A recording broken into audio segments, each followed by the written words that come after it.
बिस्मिल्लाहिर्रहमानिर्रहीम अस्सलामु अलैकुम वरहमतुल्लाहि वबरकातुहू। नाज़रीन काम आप देख रहे हैं दुनिया मेरे आगे यूट्यूब चैनल और मैं हूं गुलाम नबी मदनी। नाज़रीन काम यूरोप और रूस के दरमियान एक बड़ी सर जंग का आगाज़ होने जा रहा है।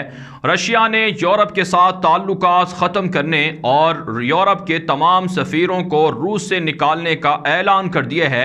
इसका दुनिया पर इम्पैक्ट क्या होगा, असर क्या होगा?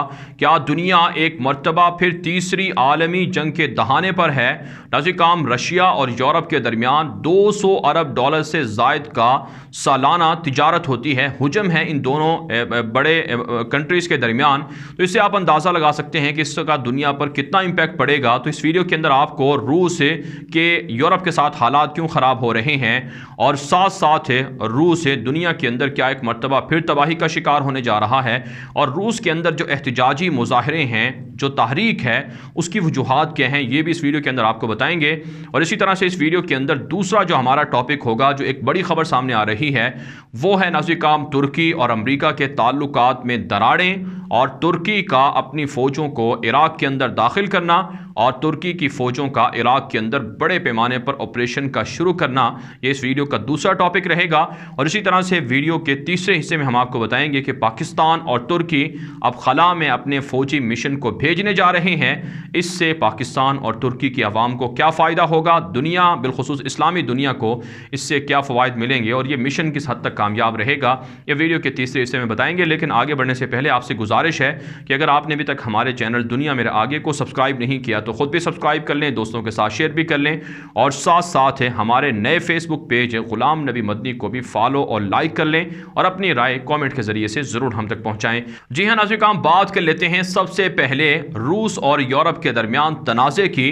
नाज़रीन काम आज रूस के वज़ीर ख़ारजा सरगेई लारोफ ने ऐलान कर दिया है कि अगर यूरोप रशिया के ख़िलाफ़ पाबंदियाँ लगाएगा और रूसी सफ़ीरों को ब्लैक लिस्ट करेगा या रूसी जो सफ़ीर हैं उनको यूरोप से निकालेगा, तो फिर रूस भी हक़ रखता है कि यूरोप के ख़िलाफ़ पाबंदियाँ लगाएं।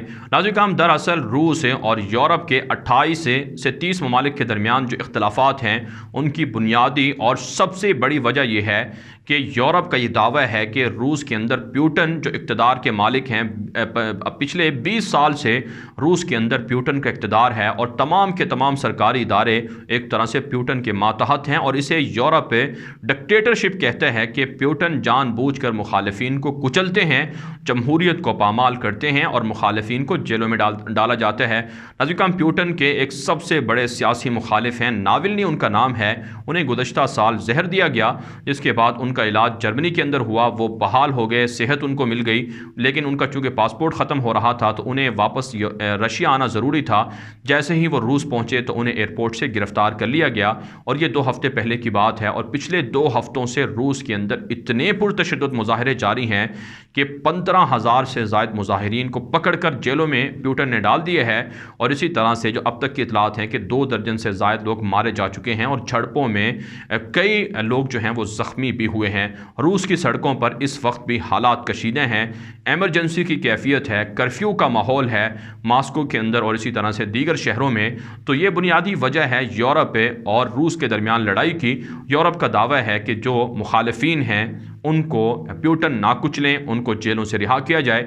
अगर रशिया के अंदर प्यूटन सियासी मुखालिफिन को जेलों में डालेंगे या उनके ख़िलाफ़ पाबंदियाँ लगाएंगे, तो फिर रूस के ख़िलाफ़ यूरोप पाबंदियाँ लगाएगा और रूस के जितने भी सफ़ीर हैं, मंदूब हैं, उनको यूरोप से निकाल दिया जाएगा और इसी तरह से रशिया के साथ तिजारती ताल्लुकात भी ख़त्म कर दिए जाएंगे। नाज़रीन काम यूरोप की जानिब से ये धमकी जर्मनी, फ़्रांस, इटली और दीगर मुल्कों ने मुश्तरका बयान में भी दी है और अलहदा इनफरादी तौर पर भी ये धमकियाँ दे चुके हैं। यहाँ पर समझने की बात यह है कि रूस और यूरोपीय ममालिक के दरमियान सालाना तकरीबन 200 अरब डॉलर से ज़ायद की तिजारत होती है। 136 अरब डॉलर की जो अशिया हैं, जो मसनूआत हैं, वो रशिया ने यूरोपीय ममालिक को एक्सपोर्ट की हैं साल 2020 में, और इसके मुकाबले में जो 80 से 82 अरब डॉलर की जो अशिया हैं वो रूस ने यूरोपीय ममालिक से इंपोर्ट की हैं। तो जो करंट डेफिसिट है, खसारा है, ہے ان کے درمیان، ان تجارت کے درمیان، وہ تقریباً 50 ارب ڈالر کا بنتا ہے۔ تو اس سے آپ اندازہ لگا سکتے ہیں کہ روس اور یورپ ایک دوسرے کے لیے کتنے لازم ملزوم ہیں۔ 200 ارب ڈالر کوئی معمولی رقم نہیں ہے، بہت بڑی رقم ہے۔ اگر ان کے درمیان حالات خراب ہوتے ہیں اور تجارتی تعلقات ختم ہوتے ہیں تو 200 ارب ڈالر کا نقصان ہوگا، اور سب سے زیادہ جو لاس ہے وہ رشیا کو ہوگا کہ 136 ارب ڈالر کی مارکیٹ روس سے یورپ سے کھو بیٹھے گا اور یورپی منڈیوں تک روس کی اشیاء نہیں جائیں گی۔ اب ناظرین کرام، سرگئی لاروف نے دھمکی دی ہے کہ چونکہ یورپ روس کے اندرونی معاملات میں مداخلت کرتے ہیں، لہٰذا یورپ کے خلاف اب روس پابندیاں لگائے گا اور روس کے اندر موجود یورپ کے سفیروں کو نکال دیا جائے گا۔ اس سے پہلے بھی یورپی یونین کے ایک مندوب کو، بلکہ 3 مندوبین کو رشیا سے نکالا جا چکا ہے، اور اس کے رد عمل میں اب یورپ اور رشیا کے درمیان انتہائی سخت کشیدگی ہے۔ ناظرین کرام، ماہرین مانتے ہیں، دنیا کی سیاست پر نظر رکھنے والے لوگوں کی یہ رائے ہے کہ رشیا اور یورپ کے درمیان کشیدگی سے دنیا کو کافی نقصان ہوگا اور دنیا ایک مرتبہ پھر سر جنگ کے اندر جائے گی اور تیسری عالمی جنگ کا خطرہ منڈلا رہا ہے۔ ناظرین کرام، آپ جانتے ہیں ٹرمپ کے دور میں ٹرمپ کے خفیہ طور پر پیوٹن سے رشیا سے اچھے تعلقات تھے اور ٹرمپ نے یورپ کے ساتھ تعلقات بگاڑے ہیں، لیکن جو بائیڈن یورپ کا پکا ساتھی ہے، اتحادی ہے، حلیف ہے اور ان کے ساتھ ایگریمنٹ کر رہا ہے، معاہدے کر رہا ہے، تو یورپ اور امریکہ مشترکہ طور پر جو رشیا ہے اسے ٹف ٹائم دے سکتے ہیں، یہ ماہرین کا ماننا ہے، اور اس سے جو مشرق وسطی کی سیاست ہے یا دیگر ملکوں کی سیاست ہے انہیں بے نقصان ہو سکتا ہے۔ جو ممالک یورپ کے ساتھ تعلق رکھتے ہیں یا جو ممالک روس کے ساتھ تعلق رکھتے ہیں، تو تیسری عالمی جنگ کا خطرہ بہرحال موجود ہے، اور اس سے یورپ کو زیادہ نقصان ہوگا، رشیا کو کم ہوگا، اور برطانیہ اور دیگر ملک تو اتنے خوفزدہ ہیں کہ روس ان کے ملکوں میں جاسوسی کرتا ہے، اور جو اتنے خطرناک دشمن دنیا کے اندر ہے، برطانیہ کا کوئی اور نہیں ہے جتنا بڑا خطرناک دشمن رشیا یا چائنا ہے، یہ خود برطانیہ کے آرمی چیف کہہ چکے ہیں۔ بہرحال ناظرین کرام، اب بات کر لیتے ہیں اب بات کر لیتے ہیں ترکی سے۔ ناظرین کرام، ترکی کے صدارتی ترجمان ابراہیم کالن، جو ترک صدر رجب طیب اردوان کے خصوصی ترجمان ہیں، انہوں نے اپنے ایک تازہ بیان میں کہا ہے کہ واشنگٹن کو ہم نے 2 ٹوک انداز میں کہہ دیا ہے کہ رشیا سے S-400 میزائل سسٹم ترکی خریدے گا۔ اگر امریکہ نے پابندیاں لگانی ہیں تو امریکہ پابندیاں لگا کر دیکھ لے، ہم پابندیوں سے گھبرانے یا ڈرنے والے نہیں ہیں۔ اور ساتھ ساتھ ابراہیم کالن جو صدارتی ترجمان ہیں، انہوں نے یہ بھی کہا ہے کہ امریکہ جان بوجھ کر کرد باغیوں کی حمایت اور انہیں سپورٹ کرتا ہے، لہٰذا امریکہ کے لیے ہماری ترکی کی وارننگ ہے کہ امریکہ کرد باغیوں کی سپورٹ بند کر دے۔